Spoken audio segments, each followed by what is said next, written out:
Greetings programs and welcome to hopefully what should be quite a short video. I'm going to try and keep it quite short anyway, on the Graf Zeppelin and IChase mess that Wargaming have caused. I don't want to go too much into specifics. I mean, this is really... I think I'm just doing this as an overview. I know some of you may not be aware of what's happened. You may have heard some things and not other things, but basically what's happened is Wargaming released a premium which was not in a fit state to be released, and then one of the community contributors who basically said so, IChase Gaming, was then let go as a community contributor. And it's not left Wargaming looking great, but it's not on the scale of the problem that we had last time. They did at least learn enough to not, do something really stupid like start throwing around threats of copyright strikes. That part at least had permeated, that part at least they had at this point realized that it would be a really bad thing for that to happen again. But unfortunately, it seems like there are other lessons from Foshgate, so-called, that they did not learn.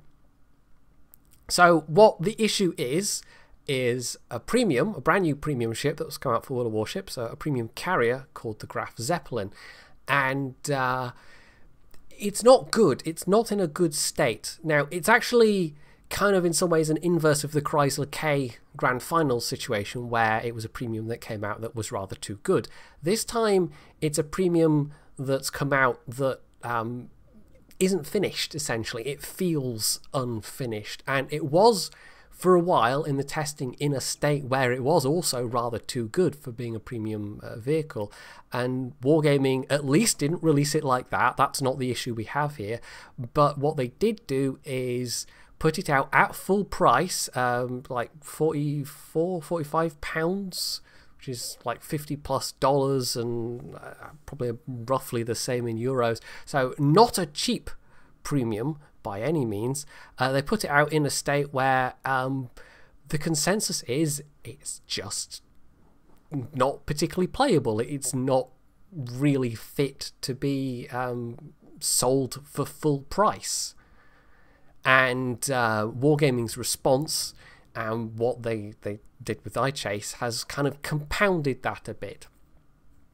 Now, I won't go too much into the Graf Zeppelin, like the specifics, but I will link to some videos where people are talking about the specifics. But broadly speaking, in the overpowered state, it had 3 torpedo bomber squadrons. And for those that aren't aware, when you're playing a carrier, torpedo bomber squadrons are the kind of the skill-based way of doing damage.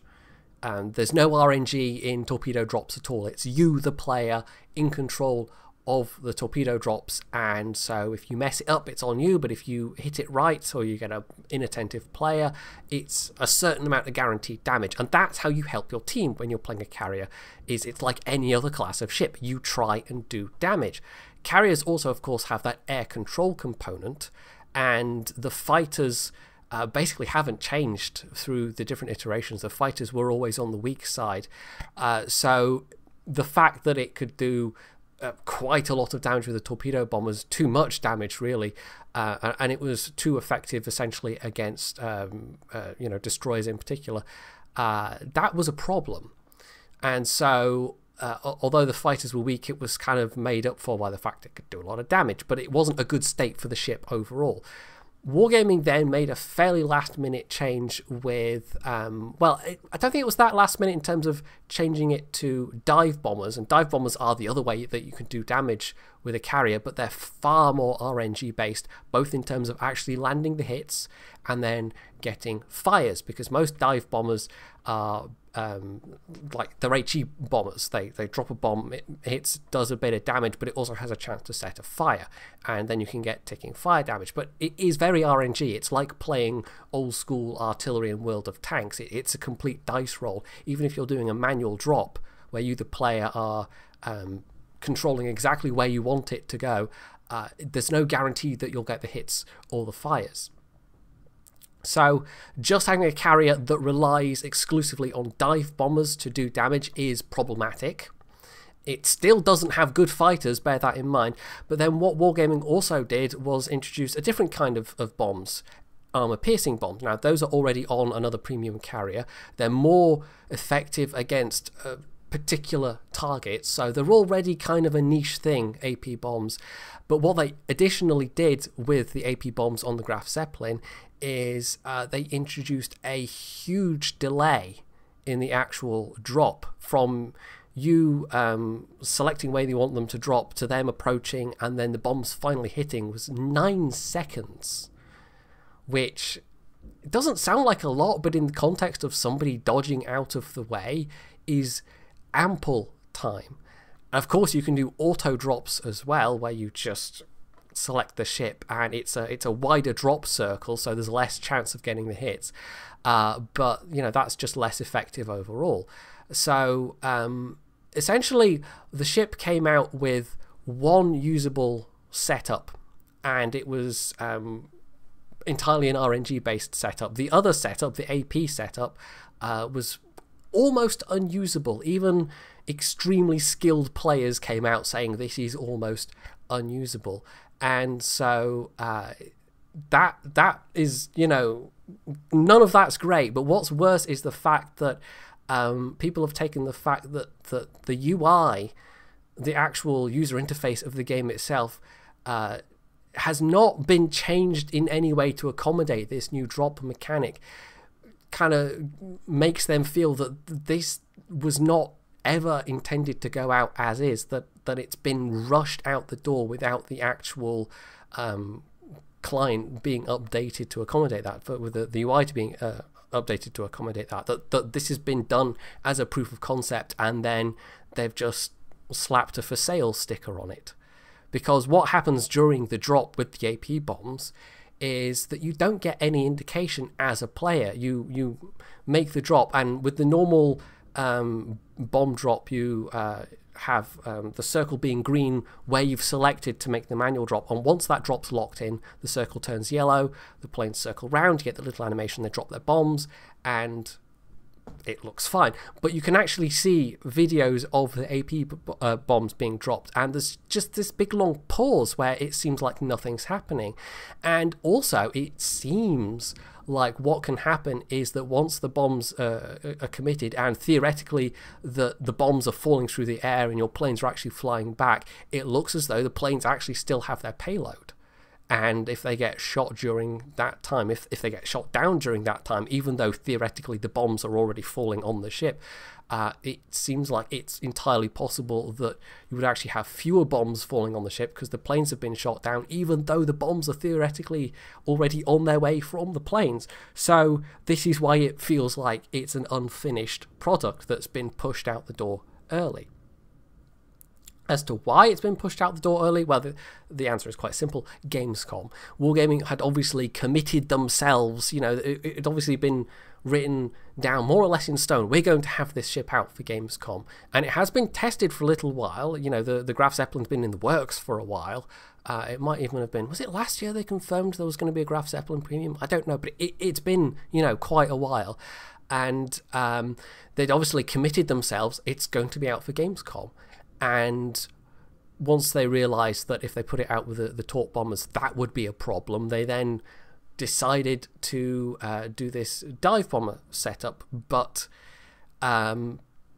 really what they should have done, as a responsible company, they should have said this isn't ready yet and actually just not put it on sale. But they were so committed to putting it on sale that it went out anyway. So that was the part that should not have happened. And what we've had since then is, well, actually, there's several other things going on. What they've said is that they do want it to have dive bombers eventually, torp bombers eventually, and that they want it to have a new kind of torp bomber mechanic, so-called deep running torpedoes, which are being developed for a line of destroyers, the next line that we have coming to warships. But that mechanic isn't actually in the game yet. So Wargaming have essentially said that the dive bomber loadouts, like the way the Graf Zeppelin is now, is basically a stopgap, and that also has caused people to be critical, unsurprisingly, because they're essentially putting out an unfinished product for full price. And I don't know if anybody remembers the slight kerfuffle that came out when No Man's Sky was released, but generally speaking, customers don't like that. They don't like being charged full price for something that's been, advertised as one thing and then comes out and it's just incomplete and just missing so much. And in the case of No Man's Sky, there was a lot of hype from Hello Games about the game itself, and that's not so much the case this time, but it's still come out as an incomplete product. And No Man's Sky, yes, is now a year plus down the line a far better game than it came out on launch, albeit with some issues as I understand it. But people didn't buy it when it launched on the basis of it's going to be a somewhat better game a year from now. People didn't buy the Graf Zeppelin for £40+ on the premise that, give it a couple of months and it might actually be a half decent premium. Because down that route, madness lies. We don't want early access premium vehicles, for God's sake, Wargaming. Nobody wants that. And that is almost essentially what they were trying to do with the Graf Zeppelin. So, there was a bit of a negative reaction from basically everybody. And it basically was their marketing head out thinking all of their other heads and saying, we must sell this now, even though I'm sure there was somebody somewhere in the company saying, but it's not quite ready yet.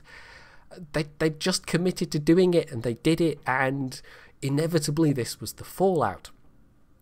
So what happened with IChase is that he, along with all the other people that covered it, basically said, don't do this. This is a bit of an insult. This is not worth your money. If you've actually paid money for this, I think you're well within your rights to ask for a refund and submit a ticket to do so.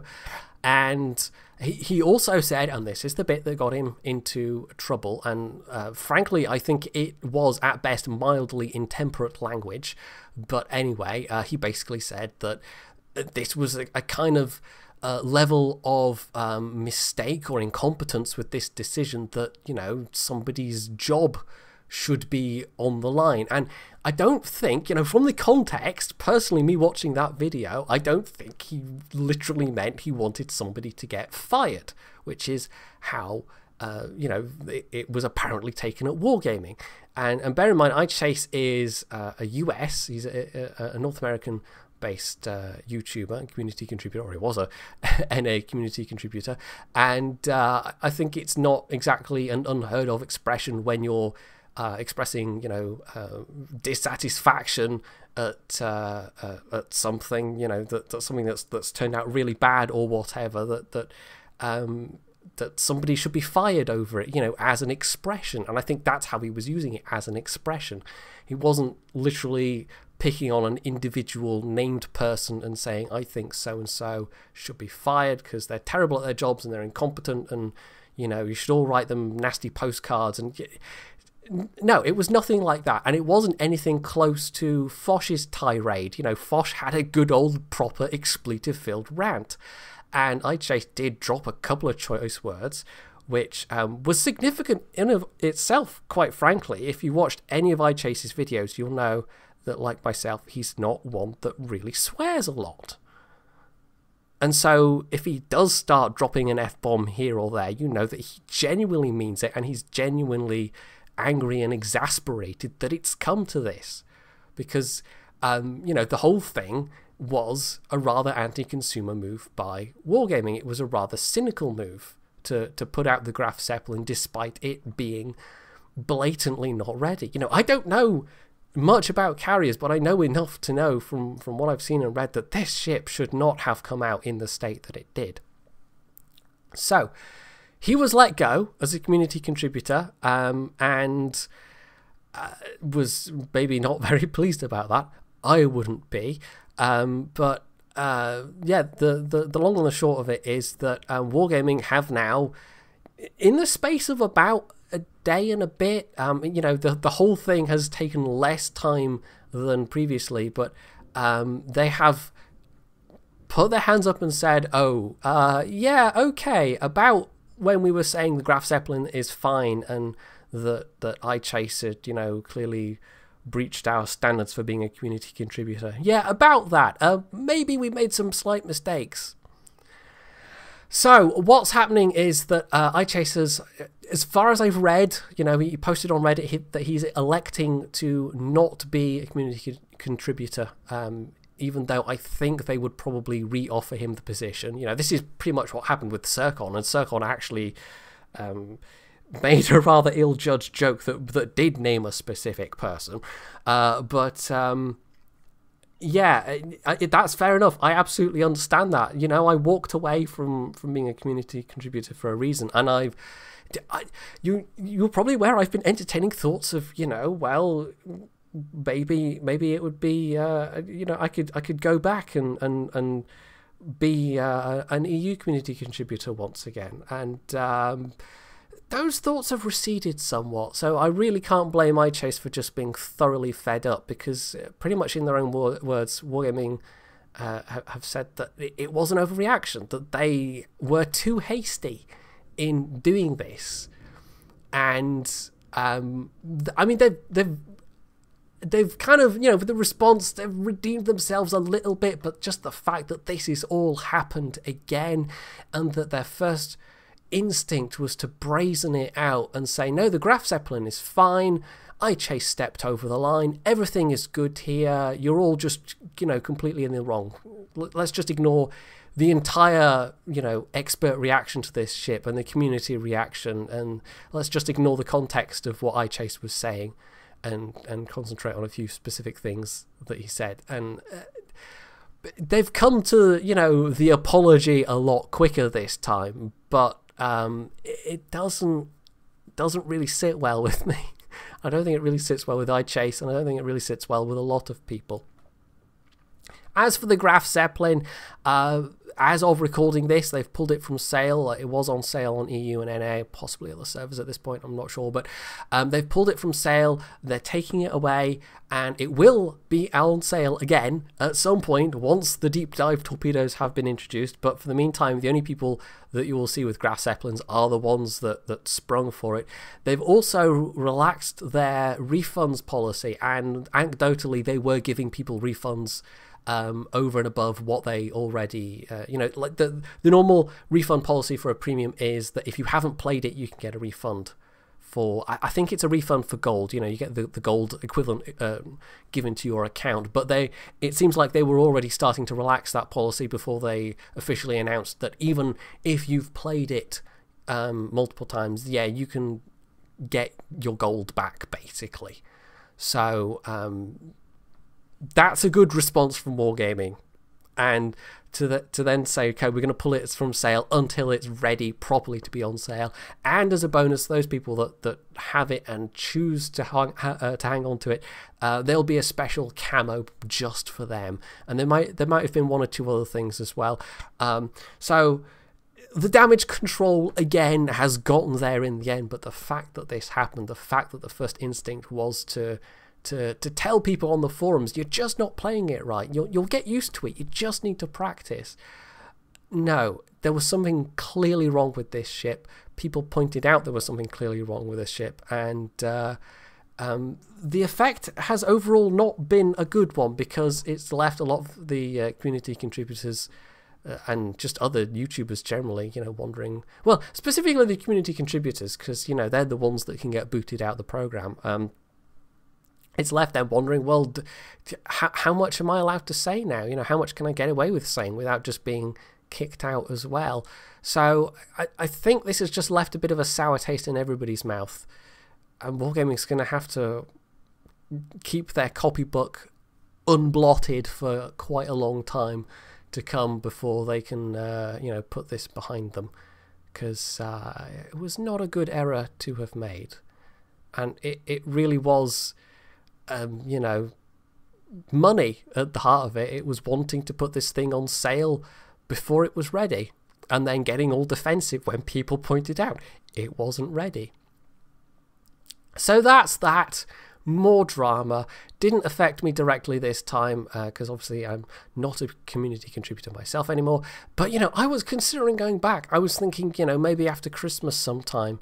And this was why I was giving it some time to see what Wargaming would do, how Wargaming would get their act together, how they would change. And they have made some changes. You know, there's now a global channel for the community contributors across all regions. So people can, you know, chat together much more directly. They have access to the staff of different regional offices much more directly. But that obviously, you know, hasn't reached far enough into the recesses of Wargaming's corporate machine to prevent another thing like this happening again. So, I mean, yeah, there were probably some mitigating circumstances in that I'm sure a lot of people, especially from the EU office, were actually at Gamescom, but even so, it's a bit of a poor showing from Wargaming on this one. So, yeah, I don't think I'll be rejoining as a CC anytime soon, even though I have to say, you know, I'm quite grateful they've given me the chance to look at the British battleships. That is almost certainly going to be a one-off. I can't see that happening at any time again soon. I'm definitely not going to be rejoining the program anytime soon. So that's it for this bit of drama. I've managed to keep this reasonably short. So, yeah, you can leave your thoughts and comments below. Point out any things I may have missed, any mistakes I've made. I've tried to read up on the forums and the Reddit threads and all the other relevant bits of info. So, yeah, it should be, you know, reasonably all here. Hopefully I hit all the salient points, but there's always the chance I missed something. So, yeah, if you otherwise found this useful, informative, I almost said entertaining there, but that would be the wrong word. If you found it informative, you can hit the like button, and of course you can sub to my channel if you haven't already. And as always, stay tuned for more.